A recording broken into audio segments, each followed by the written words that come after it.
Do you ask about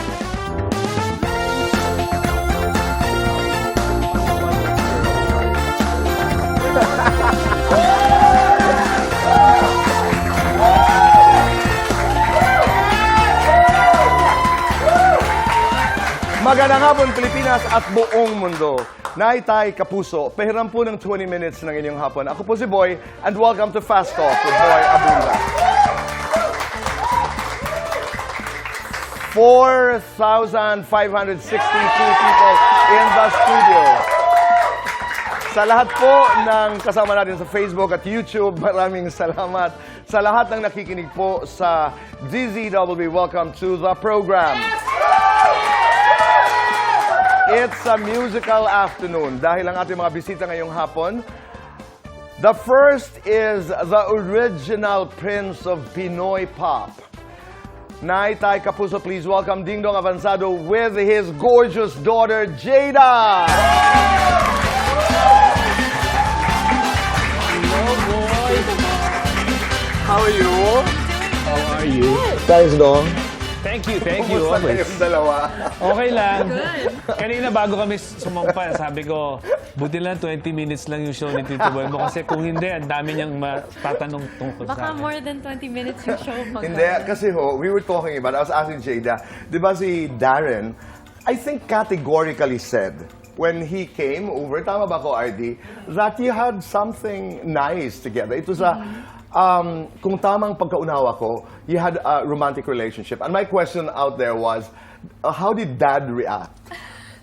To be honest though, I don't think I actually ever really directly talked about it.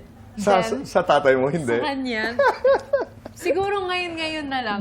Mas namin na pag-usapan. Dito pa ngayon ko. Dito pa pa ako. talaga natin mapapag-usapan. Pero, you know, when it comes to things like that, with my dad and I, there was always this kind of like unspoken thing, I guess from a parent and a child, that sometimes I don't even have to tell him. He just kind of knows. And then later on, we do eventually talk about it as time passes. He knows. Yeah, He knows. He does. Pero nalaman din niya na nagkaroon kayo ng, of course, you're a young, beautiful, gorgeous thank you. young lady. I mean, but you had a thing with Darren. Yes, there was a thing. I guess you could say that. I guess you could say that. I love it. You could say that. Ininervyos ang tatay mo. Wala pang 5 minutes po, Tito Boy. Pinapakaba na Yes, we will natin talk siya. about the concert, but she's just so cute. Nasabihin ko pa nga lang, teka muna, bakit doon natin pinupunta yung usapan? Hindi, umpisa lang. Paano yung dynamics? Halimbawa, the boys.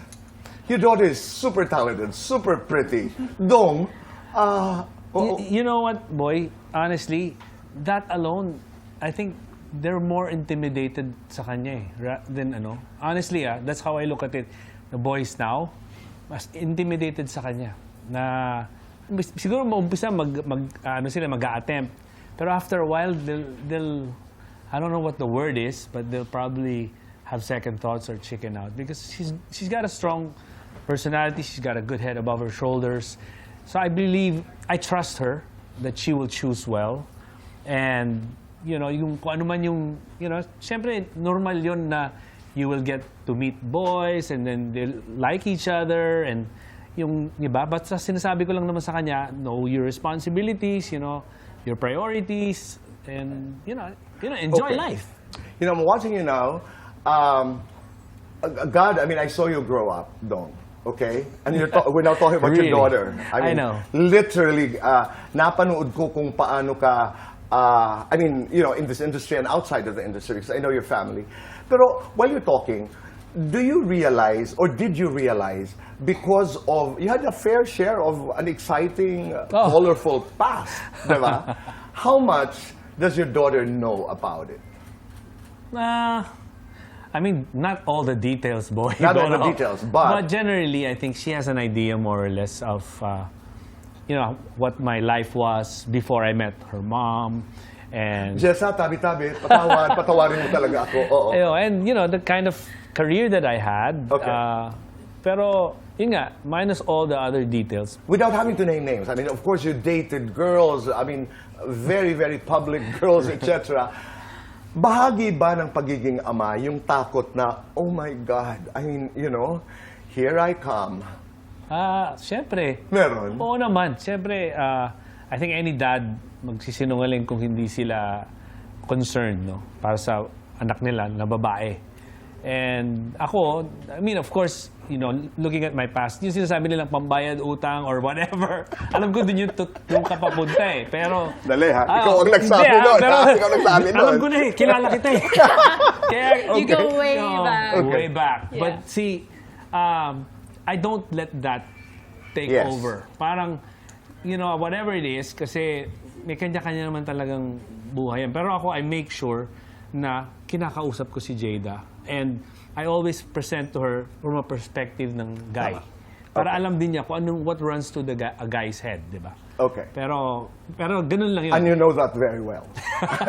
You're Because very level-headed. your dad, aside from being guwapo, sobrang appeal, Thank you. sobrang talented, you know? You're really Totoo my yun. friend. No.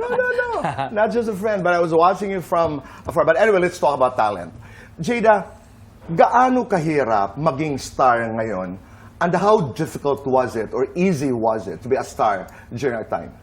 That's a very good question. You're asking Jayda first. Yeah, Jayda, go ahead. I would say that it's, you know, there are pros and cons with that right now. I've been talking about this quite a bit with like several people, and it's just that the turnover time in the music industry now, napakabilis po, Tito Boy, and you know, now the ever-changing trends, kung ano man yung sikat nitong week na to, baka iba na yun by next week.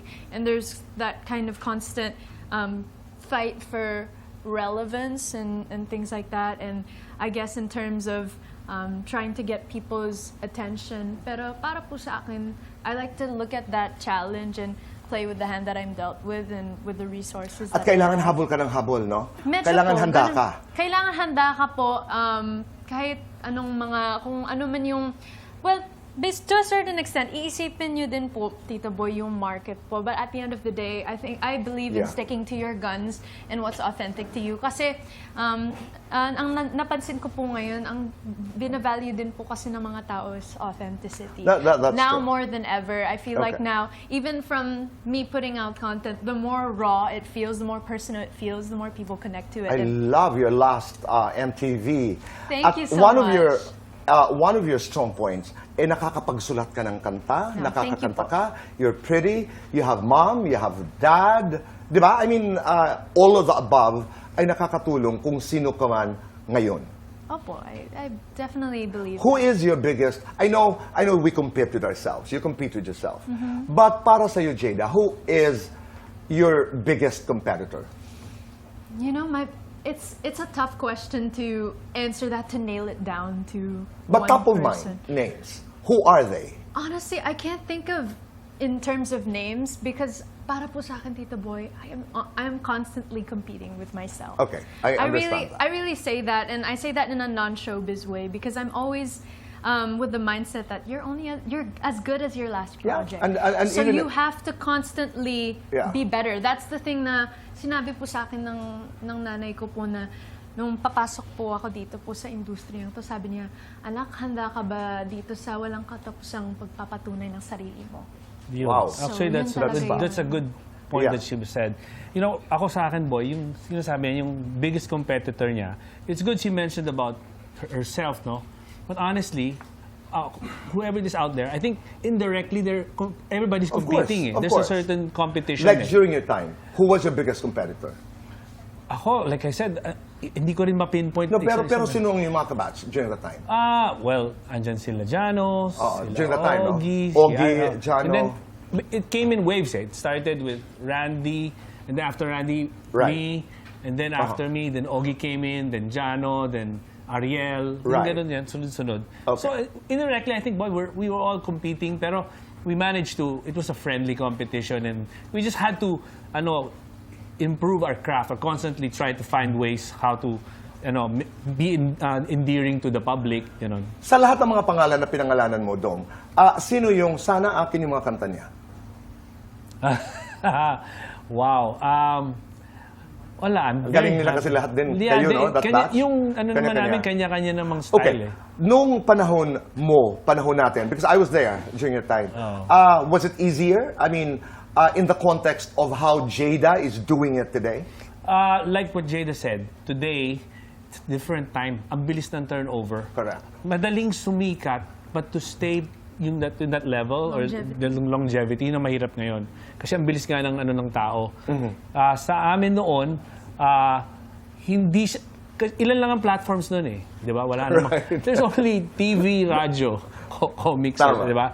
So, when you go through that, mas madali in that sense. Because pag pumasok ka na sa radyo, pumasok ka sa TV, makita ka na, everybody's tuned in there. Now, ang daming pwedeng puntahan ng tao. So, pwedeng sikat ka sa isang grupo, pero hindi ka kilala ng isang group of ng society. And that's always the case. Sometimes, Pero, may 20 million na tong tao na to, pero hindi sino pa rin. yan? Pero mas mahirap also in a way during the time because if you didn't make it, ang hirap makabalik. Oh, that's also As true. opposed to today, if you miss it, you can can, try again. oh, that's Pero true. noong panahon natin, you go for a hit, and if you lost the chance, you go for it again, but it would take a long, long time. Let's do a very fast talk. Okay, Dong. King or prince? That's a king. All is pogi, all is cute. All is cute. 25, 20 mil. Depende. 25,000, depende. Oo, hindi. Tatakbo ulit sa politika. I'm always open to that. Oo, hindi. Under kay Jessa. Hindi. Takot kay mami o takot kay daddy, Jayda? Takot kay daddy. Mana kay mami o mana kay daddy? Pareho, pero sige, mana kay mami na lang. Jayda, single or taken? Single. Oo. Kinikilig kapag? Kinikilig kapag nakikita ko siya. Naiinis ka kapag? Naiinis ako kapag hindi ko makuha yung tamang notes pag kumakanta ako. Naiinis Dong, ako sa sarili ko. guilty or not guilty? Ginugol ang sarili. Guilty. Guilty or not guilty? Takot sa wrinkles. Guilty. Guilty or not guilty? Nakipag-date sa isang fan noon. Guilty. Guilty or not guilty? Tinanggihan si Jessa. Tinanggihan? Yeah. Ng ano? Not guilty. Not guilty. Guilty or not guilty? In-stalk ang manliligaw ni Jayda.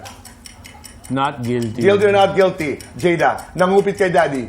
Not guilty. Guilty or not guilty? Ginamit ang dress ni mommy. Guilty. Guilty or not guilty? Nakipag-date nang hindi nagpaalam kay mom and dad. Guilty! Hindi ko alam yan. Guilty. Hindi ko alam Inabot yan. ng umaga sa ginikan. Not guilty. Hindi Guilty or not guilty? Nag-drunk call kay ex. guilty. Dingdong. Dong, lights on or lights off? Both. Happiness or chocolates? Happiness. Best time for happiness. Every time. One question for each other. Ano yun? Ano ang nais niyong itanong sa isa't isa? Mamaya natin gagawin yon. And of course, we talk about Dong's concert sa pagbabalik po ng Fast Talk with Boy Abunda.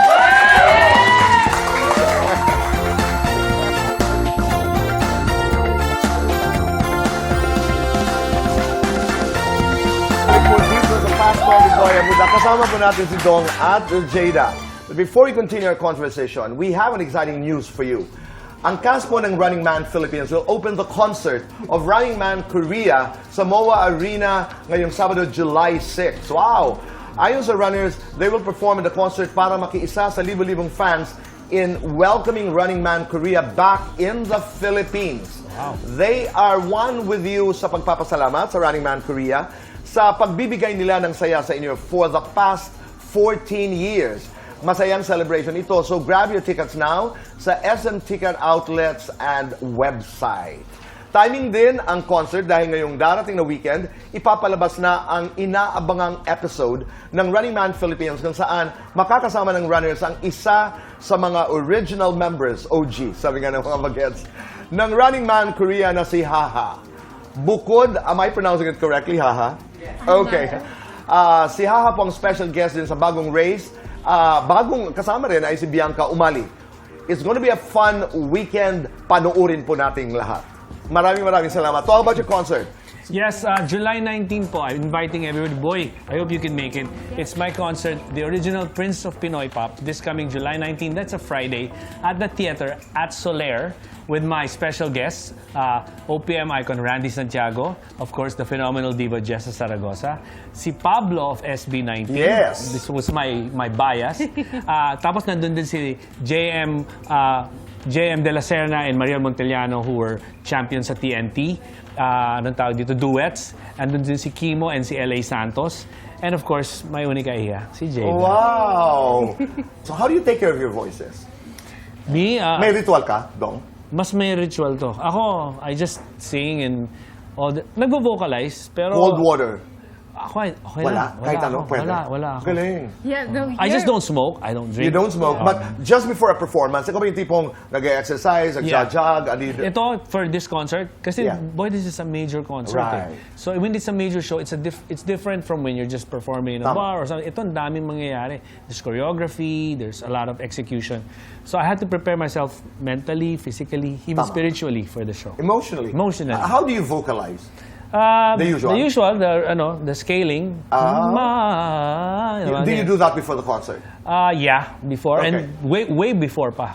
Okay. Tapos, Huwag especially natin the day. kaliligtaan, theater Soler. How do you call that? The theater at Soler. Yung Soler po, hindi dito sa Quezon City. Yung Soler, Doon, yes. the original one sa And that's July sa 19. Parañaque. That's How do you July take care of your voice? I do something similar. Well, growing up, I was had a voice teacher, and then I worked with a vocal coach in the U.S. And Okay. it's a lot of there's facial Mas massages. detalyado as siya, well. Paano, Jayda? A lot of So- young singers are watching. Right. So sometimes for your jaw, you do Uh-huh. this, you do that, and then you push this here to release the tension. Then you massage your face. Dito, pinipindot. Yes, Oh, yes. God, okay. And then you do your vocal warm-ups. Like I'll do sometimes lip trills, like The trill. Yan.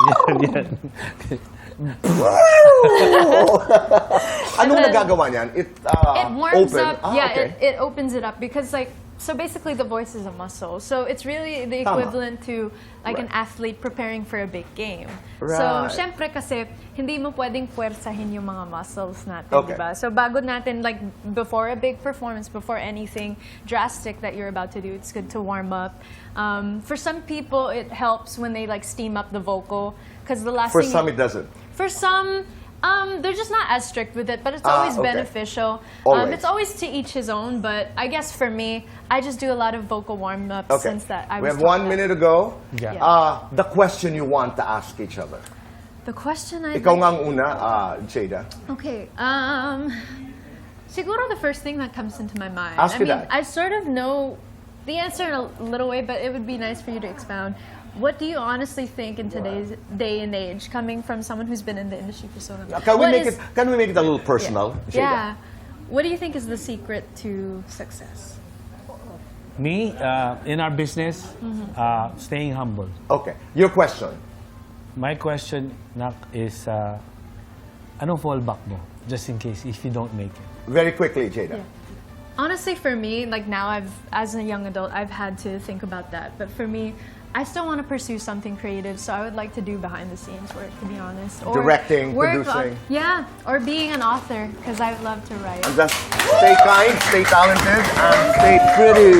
Thank you, Dong. Thank you Congratulations. so much. Thank Maraming you. salamat. Yeah. Boys, sa tickets pala sa Ticket World at saka sa Soler Box Office. You Alright, can get that's July them. 19. July 19 po. Yes. Thank you so much. Maraming salamat, Nay, Tay, Kapuso, sa inyong pagpapatuloy sa amin, sa inyong mga tahanan.